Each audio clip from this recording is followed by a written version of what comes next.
today's the day. After installing the booster plug, which is right over here somewhere, you can't even see it, and the sensor is right behind there, and even,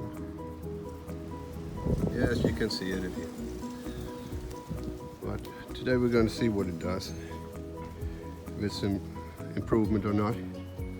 So fingers crossed. Putting on my gear and helmet and let's go. Well, hello, here I am.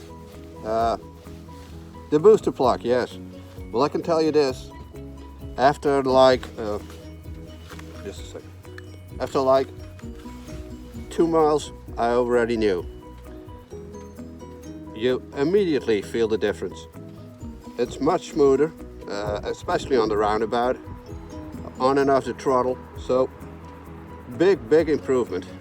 So for those who still not sure if they want to take the booster plug, yes or no, do it. Yes, it's really a big improvement.